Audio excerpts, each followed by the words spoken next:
Buenas tardes, nos encontramos nuevamente para desarrollar lo que es la unidad número 5, el derecho constitucional y el derecho político.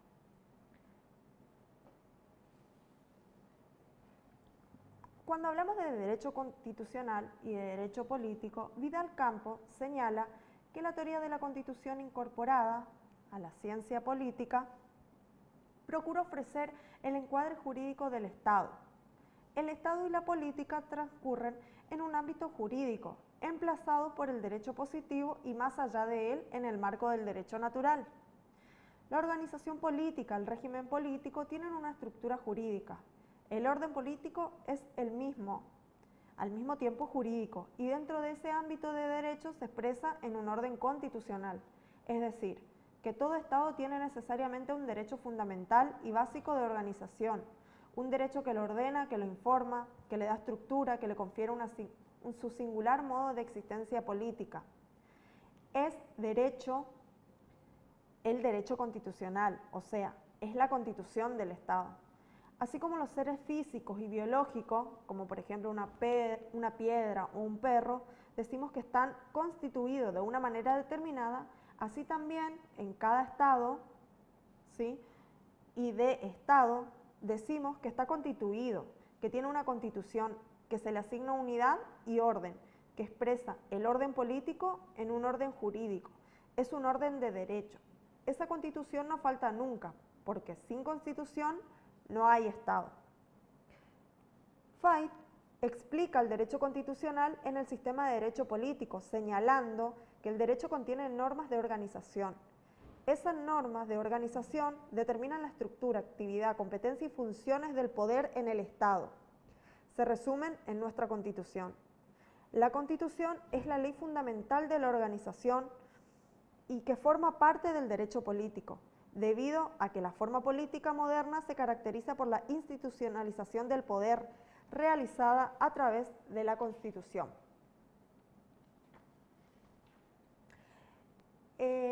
Hablando de esa ordenación jurídica de poder en el Estado, que es el punto de enlace entre lo político y lo constitucional, el derecho político dice que tiene como instancia terminal el ordenamiento del poder en el Estado, ¿sí? El derecho constitucional, en cambio, tiene en ese ordenamiento su punto de partida. Así es que la Constitución es una frontera común en la que tiene término y principio respectivamente cada una de las disciplinas. Cuando hablamos de constitucionalismo, Fait, citando a Carlos Sánchez Viamonte, lo define como el proceso de institucionalización de poder mediante una constitución escrita cuya supremacía significa la subordinación a sus disposiciones de todos los actos emanados de los poderes constituidos que forman el gobierno ordinario. Significa libertad individual, sistema de derechos y garantías, limitación y división de poder en competencia.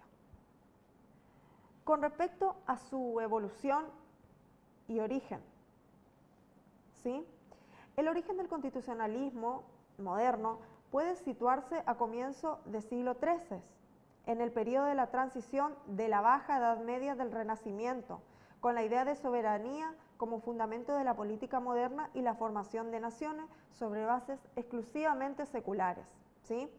Este momento, el origen del constitucionalismo, comprende las cartas y los fueros medievales, las leyes fundamentales o leyes del reino en Francia, los antecedentes, Agreement of the People y el Instrument of Government en 1653 en Inglaterra y los Covenant americanos. Bien, hablando de las cartas y los fueros medievales, sí, la Carta Magna en 1215 y los fueros de Aragón, con la firma de la Carta Magna en 1215 que fue impuesta espada en mano al rey Juan, sin tierra por los varones ingleses, ha sido calificada como origen y modelo de las modernas constituciones liberales, ¿sí? En relación a los fueros de Aragón, cabe señalar que su eficacia derivaba de considerárselos por encima de la voluntad real, obligatorios para jueces y funcionarios, entre los que se destacaba por su función jurisdiccional en la justicia de Aragón, ¿sí? Las leyes fundamentales o las leyes del Reino de Francia. La idea de leyes fundamentales, como distinguida de las demás leyes circunstanciales por ser fundamento de la ordenación total del Estado, aparece en la Edad Moderna, en Francia y en Inglaterra, consideradas como normas inviolables y principios constitutivos del reino. La doctrina de las leyes fundamentales fue también desarrollada por el iusnaturalismo racionalista, con sentido político como expresión del pacto social que da origen al Estado. ¿Sí? También tenemos antecedentes, tales como Agreement of the People y el Instrument of Government en 1653 en Inglaterra, que era el pacto del pueblo, que fue preparado, ¿sí? Preparado por el Consejo de Guerra de Cromwell y sometido a la Cámara de los Comunes en Inglaterra. Este pacto popular contenía la distinción entre los derechos del Parlamento y los del pueblo en la búsqueda del establecimiento de una ley suprema que limita los poderes del Parlamento. ¿Sí? El Instrument of Government, promulgado en 1653 y considerado por algunos autores como la única constitución escrita que Inglaterra ha tenido. Los Covenant americanos eran pactos celebrados entre los puritanos como fundamento del poder que los ministros de sus cultos adquirían sobre sus fieles. Esta idea de pacto, como razón de ser de la Iglesia puritana, pasó junto a la emigración a las colonias de América del Norte del campo religioso al campo político, sirviendo de esencias a las constituciones que las colonias se otorgaban.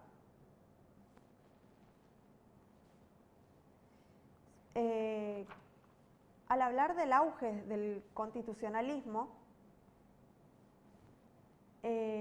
hablamos al término de la Guerra Mundial, ¿sí? En 1914, que se produce en un momento de apogeo, ¿sí? Del constitucionalismo. El régimen constitucional aparecía establecido no solo en Europa y América, sino también en vastas regiones de Asia, África y Oceanía. Este auge del constitucionalismo se encuentra determinado por la tendencia a racionalizar el poder, tratando de someter el conjunto de la vida colectiva al derecho. Dominaba el más alto nivel de las racionalizaciones constitucionales. La idea de supremacía del derecho, la idea de unidad del derecho, y que toda la vida del Estado estaba basada en el derecho e informada por él. Al examinar estas circunstancias que dieron origen al clima particularmente propenso de la constitucionalización de los Estados, por ejemplo, Linares Quintana señalaba en este sentido el papel destacado que le correspondió a la ciencia jurídica, toda vez que grandes teóricos del derecho como Preuss en Alemania y Kelsen en Australia intervinieron en la redacción de la Constitución y de sus respectivos países, intentando hacer realidad la tendencia de la racionalización jurídica de la vida. Al hablar de la crisis de este constitucionalismo, a partir de la tercera década del siglo pasado, hizo su aparición el Estado totalitario como una de las derivaciones naturales del Estado liberal, quedando al descubierto esta tendencia del constitucionalismo en la primera posguerra. No elaboró sino fantasía jurídica, fue un constitucionalismo de imitación hecho por grandes teóricos que nada tenían en común con la realidad social y política de los pueblos para quienes habían sido dictadas. Así se produce acá un proceso de desconstitucionalización de los estados, así lo llamaban, desconstitucionalización, con el surgimiento del autoritarismo. Acá aparece un líder en estos regímenes totalitarios sobre la base de autocracias de partidos únicos. Con esta crisis del constitucionalismo, que fue la crisis del Estado propiamente dicho, del derecho formal, típicamente liberal, que los regímenes fascista y nacionalsocialista como contracción del capitalismo negaron hasta el límite de la destrucción. ¿Sí? ¿Cómo resurge este Estado? ¿Cómo resurge el constitucionalismo social?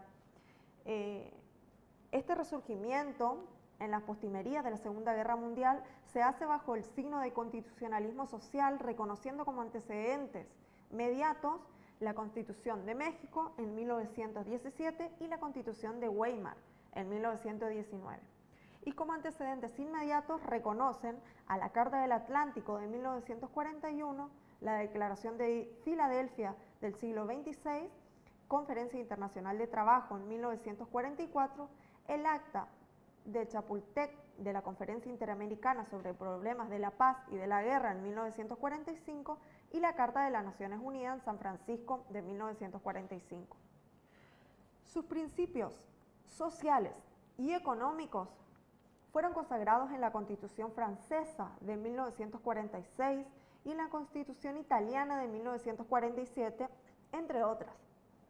Además, en los documentos internacionales como la Carta Internacional Americana de Garantías Sociales, la Declaración Universal de Derechos del Hombre, que fue sancionada el 10 de diciembre de 1948 por las Naciones Unidas. Y en el orden nacional, en nuestra Argentina, con la reforma de 1957, que se incorpora bajo la reforma del artículo 14 bis con los derechos sociales al orden jurídico constitucional. Este constitucionalismo social se caracteriza por la cristalización institucional de los derechos sociales, por el reconocimiento de la propiedad en función del interés social y por la protección del hombre contra la opresión política, económica y social. ¿Qué entendemos por constitución? Etimológicamente, constitución, el término proviene del latín statuere, statum tum, que significa reglar, establecer, ordenar y regular. En términos jurídicos se la considera como un conjunto de normas jurídicas que organizan el poder del Estado. La Constitución es la ley primera, la ley fundamental y suprema de la organización política. Es ley primera porque ninguna ley es anterior. Es fundamental porque de ella deriva y provienen todas las leyes. Y suprema por ser inviolable para todos los que habitan el territorio sobre el que tiene imperio. Se presenta como resultado y ordenamiento de los factores reales de poder, conjugando tres elementos esenciales: los derechos individuales, los sociales, sus defensas directas e indirectas, un gobierno y su organización, los fines y los medios de gobierno instituidos. En cuanto al sentido formal de la Constitución, en sentido formal, es decir, en cuanto a su forma y efectos jurídicos, la Constitución se nos presenta como una norma de organización, generalmente escrita, solemne, formulada por un órgano investido del poder constituyente, que contiene una parte dogmática en la cual se consignan los derechos individuales y sociales, las declaraciones y garantías, y una parte orgánica, entonces se determinan las funciones y órganos del poder del Estado en competencias separadas. Los presupuestos mínimos de una Constitución, desde el punto de vista formal, se reducirían a la garantía y enunciado de los derechos individuales y a la determinación de la separación de poderes como límites de la actividad funcional del poder. ¿Sí? En el sentido material de la Constitución, es decir, en cuanto a su esencia, la Constitución se nos presenta como el orden concreto dentro del cual actúan las fuerzas sociales como una forma de vida o un sistema de relaciones a través del cual se realiza la efectividad del obrar humano. Predomina lo sociológico y lo político. Y en este sentido, La Salle, señalando como el más conocido representante de la concepción de la Constitución, en sentido material sociológico, afirma que los problemas constitucionales no son principalmente problemas de derecho, sino de poder. La verdadera Constitución reside en los factores reales y efectivos de poder en que este país rige. Por su parte, también Sánchez Agesta construye un concepto material de Constitución, con independencia de toda forma efectiva, estimando que puede formularse una síntesis verdadera, distinguiendo criterios con que en la actualidad se trata el derecho. ¿Sí? Concepto material normativo de Constitución. El representante de este concepto es Kelsen. Es el derecho positivo formal y la Constitución en sentido material no es otra cosa que la unidad del orden jurídico. dando un concepto material, decisionista de constitución. Su representante es Carl Smith, quien considera como decisión: esta es el derecho nuevo, que quiebra un orden precedente de normas con el impulso del poder. La Constitución vale por un acto de voluntad de poder constituyente en razón, por la cual no es otra cosa que una decisión fundamental sobre la forma y especie de la unidad política. Y el concepto material de constitución, o como un orden concreto, la Constitución es un orden concreto, es decir, el derecho vivo, emanado del propio sistema de fuerzas de un medio social, que está constantemente adecuándose en un nuevo orden de instituciones, y este orden nuevo deriva de las fuerzas y relaciones sociales. A sus juicios, son variantes de este concepto material de constitución como orden concreto. El punto de vista sociológico, Lasalle, el histórico de Donoso Cortés y el institucionalista de Jauriu. Cuando hablamos de las clases de constitución, decimos que las constituciones pueden clasificarse en escritas o codificadas, no escritas o dispersas, según que las normas de organización se encuentren reunidas en un texto único o en distintos documentos, ¿sí? Asimismo, las constituciones pueden ser rígidas o flexibles según el mayor o menor grado de dificultad que exista para su reforma. Se trata de una clasificación formulada por Bryce, en la cual las constituciones rígidas son aquellas que establecen para su reforma un procedimiento especial y solemne, a cargo de una asamblea extraordinaria, y reciben el nombre de convención reformadora. Las flexibles son las que no establecen un procedimiento especial ni solemne, pudiendo ser modificadas por el órgano legislativo ordinario. En principio, toda constitución escrita es rígida y toda constitución no escrita es flexible. Cuando hablamos de poder constituyente y poder constituido, al hablar de poder constituyente hacemos referencia a aquella clase de poder en el Estado de cuyo ejercicio es titular el pueblo y a través del cual actúa soberanamente dando una organización política o la modifica total o parcialmente en caso de ser necesario. El poder constituyente se denomina originario cuando se ejercita sin sujeción a norma preconstituida alguna y con el objeto de establecer la organización política por medio de una constitución. Se denomina constituido cuando se ejercita con arreglo a la Constitución y con el objeto de la reforma parcial o total de la norma fundamental de organización. El poder constituye, establece y organiza el poder de la autoridad de un Estado, es decir, los poderes constituidos. La doctrina de la supremacía constitucional habla que en el constitucionalismo moderno se ha elaborado la doctrina, ¿sí?, de la supremacía de la Constitución, referida especialmente al caso del Estado, que tiene constitución escrita y rígida. A esa constitución se la considera suprema o fundamental y se la ubica en la cúspide de la pirámide, si la imagen se mira de arriba hacia abajo.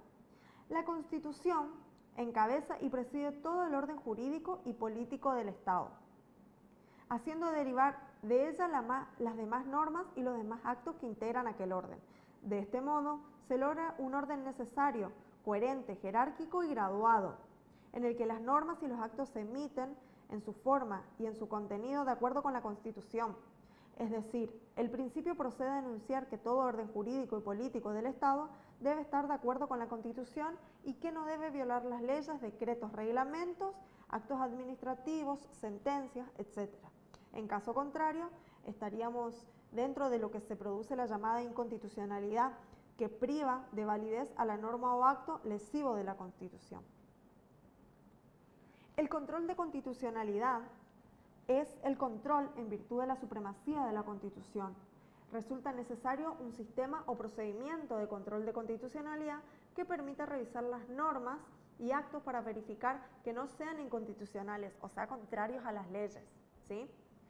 El control de constitucionalidad consiste en arbitrar un procedimiento de revisión estableciendo como primer medida el órgano que ha de llevar el control, la vía procesal mediante la cual se provoca ese órgano para que controle y en tercer lugar, como tercer medida, el efecto que ha de surtir el procedimiento emitido por el órgano que realiza el control. En cuanto al órgano que realiza el control, Los sistemas principales son dos. Atribuir el control a un órgano político, por ejemplo Francia, o a un órgano jurisdiccional, por ejemplo Argentina. En el sistema jurisdiccional hay una subdivisión.